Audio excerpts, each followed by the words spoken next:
All right, family. This is Big Unk. This is Big Unk. Steve Copeland from the Couch Conversation. Steve Copeland from the Couch Conversation. Steve Copeland from the Couch Conversation Show. Y'all see my 12-step spiritual program behind me? Y'all see my 12-step spiritual journey? Then y'all see my teen talk prompt.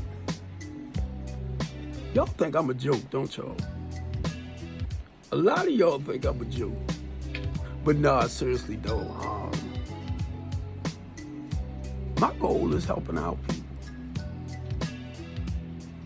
When you familiar with stuff like post-traumatic slave syndrome by Joy, then when you read up on stuff like Marfa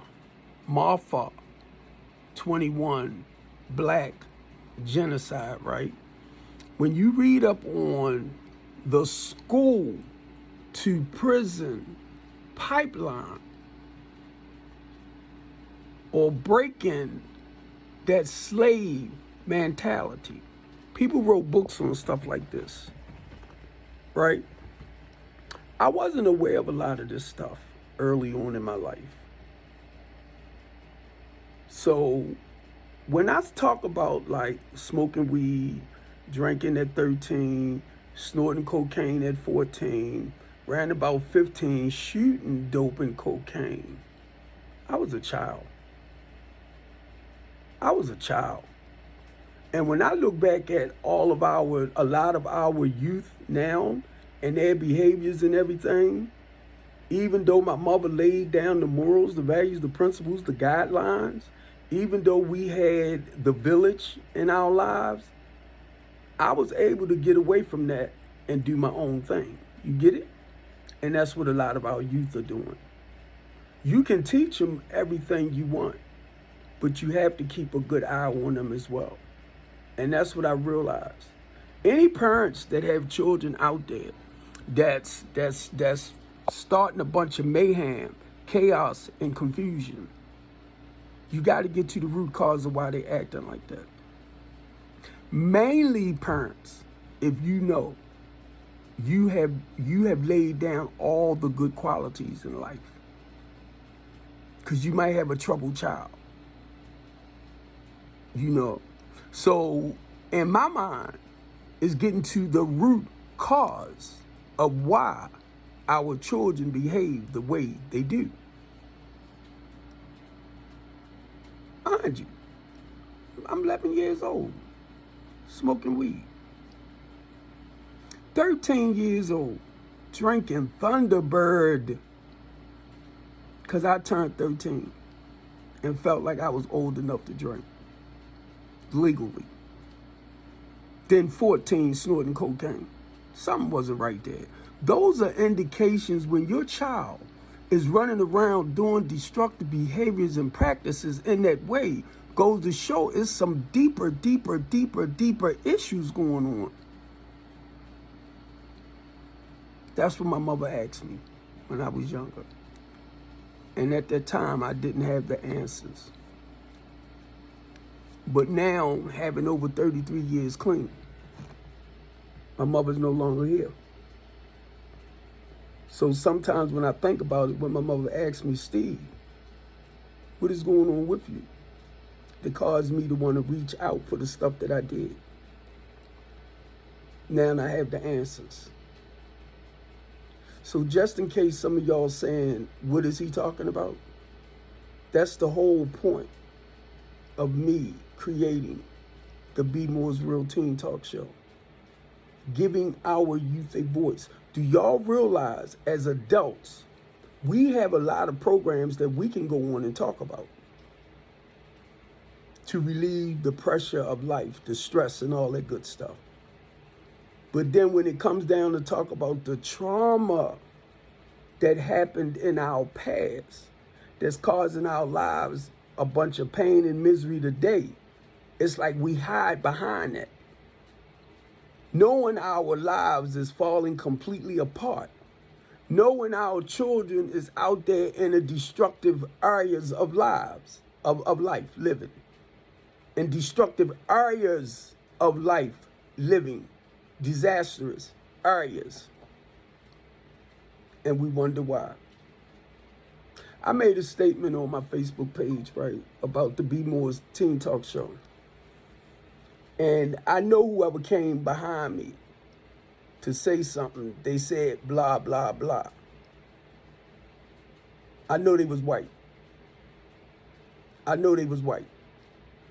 Because anytime we talk about doing stuff to improve the black community, it's always some ignorant person that says certain things out their mouths.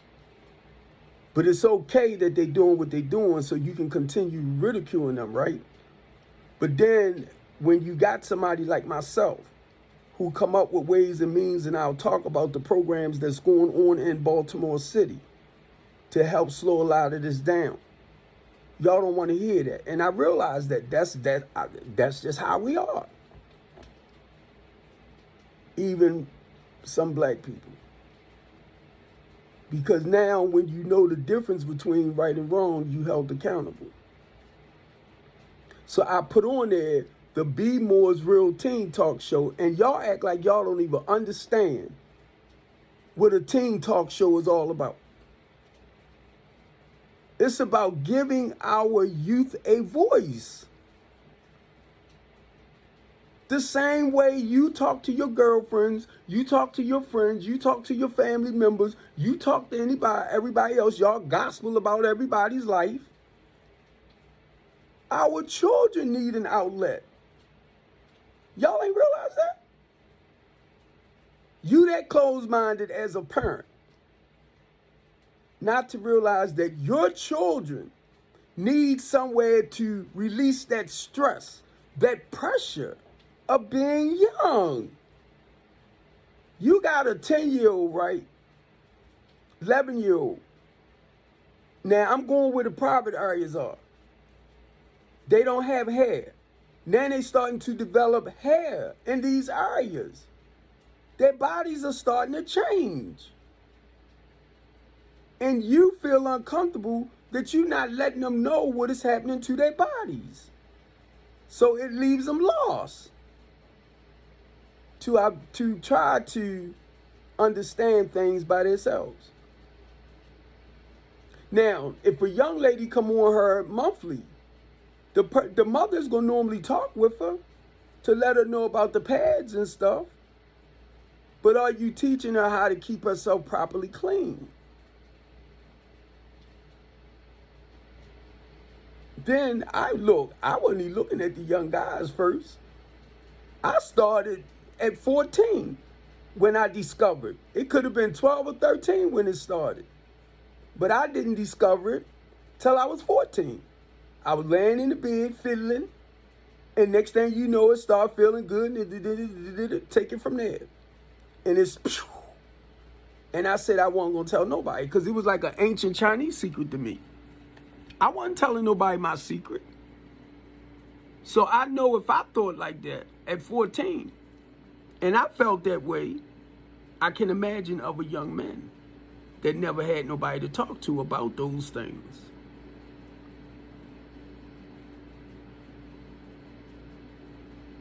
About grooming themselves, about taking care of themselves. But I was taught stuff like this. It's a poor rat that had one hole to run in and out of. So that means you had your main squeeze at home and you had a woman all over. And that's the way I was taught. That's not the way I raised little Steve. Even though he listened to his father talk a lot about this. He can tell you himself, that's not how my father raised me, for the stuff that he say out his mouth. So it's doing the opposite. The couch talk. I will talk about the things I used to do that I felt was right. Let me say it again. I will talk about the things that I used to do that I felt like was right. And it was right for that time, even though I was lying, manipulating, cheating, and all of that good stuff. I had to have wake up or have woken up to see what I was doing was wrong, because I made the wrongs right. Justified, rationalized the most outrageous nonsense to do wrong. That's why I be telling people, like, if you sit back and tell somebody, oh, you knew what you was doing, blah, blah, blah, blah, blah, blah. Yeah, you ain't saying nothing new. But look how I justified to make everything I was doing wrong right. You knew what you were doing. What did I just say? Yes, I knew what I was doing was wrong, but it was the justifications. It was the rationalizations. That's why we have to slow down and listen to the words that coming out of people's mouth. Oh, I got you now. You made your rights, your wrongs, I'm sorry. You made your wrongs look right. Yeah. Oh, I got you. And some people just keep life simple. Nah, that's not the right thing to do, and just don't do it. Now, you got to ask yourself, what type of people are those that tends to justify wrong to make it right? What are they? What are those people that likes to lie, manipulate, cheat, because they feel like it's the right thing to do? Con artists. That's why people like myself, when I say real, recognize real, we recognize certain behaviors in other people. You can listen to the way they talk. You might hear it for yourself and be like, nah, that's not right. They ain't really like that. Now, you jumped right into a state of denial because they telling you all about themselves. But you don't want to believe it because they appear to be better than what they are. That happens. I ain't lying, it happens. Where you appear to act more professional, because you are, but with destructive behaviors and characteristics. I'm talking about your behavior as a human being, talking about your personality, talking about your character. Who else out there doing this stuff but you? To be able to get in trouble, it's you. Whether you doing the right things or you doing the wrong things, it's you. You only have two choices in life. Either you're going to do what is right or you're going to do what is wrong. There's no other way to live. There's no other way to live that I know of. Either you're going to do what is right or you're going to do what is wrong. So people like myself, right, that likes being honest with himself about some of the things, the majority of the things, 99% of the stuff I talk about, I already experienced. And I no longer live it. That's what I have to guide my life by. That's how I measure my life. I'm not practicing a lot of the stuff I used to do. So that's how I know, and I'm going to use this word right here. I'm a new creature in Christ. I'm a new creature in Christ. A lot of the stuff I used to do, I just don't do no more. I can sit here and say I've been delivered. I could sit here and say I've been redeemed. I could sit here and say a day at a time, I just choose not to do this. I just choose not to do that. Practicing old behaviors. All right, family, I love y'all. And I'm sending this over to my TV channel. Y'all know that, right? That's why they're 15 minutes long, okay?